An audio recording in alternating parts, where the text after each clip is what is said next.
Maligayang pagdating sa aming channel. Ngayon, tutuklasin natin ang kamangha-manghang paksa ng mga supernatural na tao. Ang mga nilalang na ito ay madalas na nakukuha ang ating imahinasyon sa mga kwento at alamat. Nagtataglay sila ng mga kakayahan na higit sa karaniwan. Ano ang nakakaintriga sa kanila? Sabay nating alamin. Ang mga supernatural na tao ay mga individual na nagpapakita ng mga kakayahan o katangian na lumalampas sa natural na limitasyon ng karanasan ng tao. Maaaring kabilang sa mga kakayahan na ito ang telepathy, telekinesis, o kahit na mga kapangyarihan sa pagpapagaling. Maraming mga kultura ang may mga alamat tungkol sa gayong mga tao.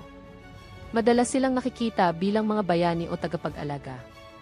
Ang iba ay kinatatakutan, ang iba naman ay hinahangaan.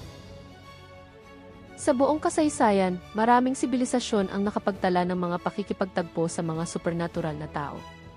Ang mga sinaunang teksto mula sa iba't ibang kultura ay nagsasalita tungkol sa mga individual na gumagawa ng mga mahimalang gawa. Sa sinaunang Greece, halimbawa, ang mga figure tulad ni Hercules ay pinaniniwalaan na nagtataglay ng pambihirang lakas. Sa ibang mga kultura, ang mga shaman o espiritual na pinuno ay nakikita na may mga espesyal na kapangyarihan upang magpagaling o makipag-usap sa mga espiritu.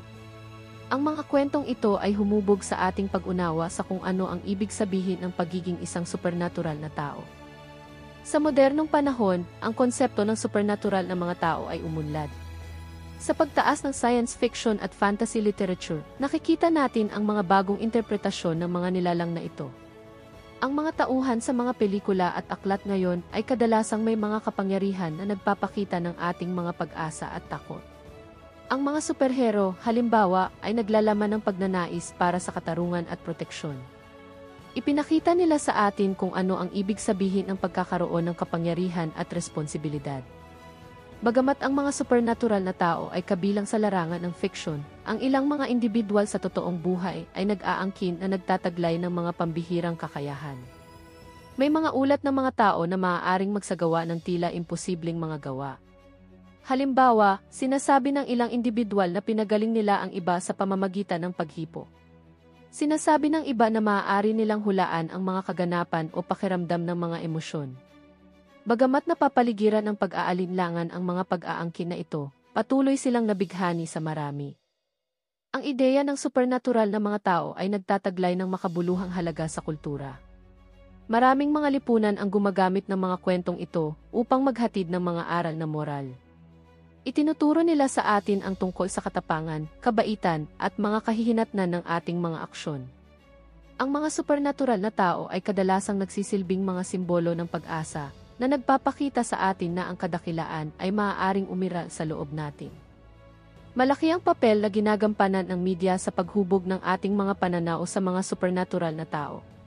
Binubuhay ng mga palabas sa telebisyon, pelikula, at aklat ang mga karakter na ito na nakakaimpluwensya sa kung paano natin tinitingnan ang kanilang mga kakayahan.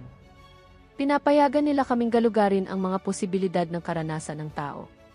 Habang nakikipag-ugnayan tayo sa mga kwentong ito, iniisip natin ang sarili nating buhay at ang mga limitasyong kinakaharap natin. Mula sa isang pang-agham na pananaw, ang mga kakayahan ng mga supernatural na tao ay nagtataas ng mga interesanting tanong. Paano gumagana ang mga kapangyarihang ito? Maaari ba silang ipaliwanag sa pamamagitan ng psikolohiya o biology? Patuloy na sinisiyasat ng mga mananaliksik ang mga fenomena na ito. Bagamat maraming kakayahan ang nananatiling hindi napatunayan, ang pag-usisa tungkol sa hindi kilalang mga bagay ay nagtutulak sa paggalugad at pagtuklas sa agham. Ano ang ibig sabihin ng pagiging supernatural na tao? Marahil ito ay hindi lamang tungkol sa mga pambihirang kakayahan. Maaari rin itong naugnay sa epekto na mayroon tayo sa iba. Ang bawat tao ay may potensyal na magbigay ng inspirasyon sa pagbabago, magpagaling ng mga sugat, at magdala ng pag-asa.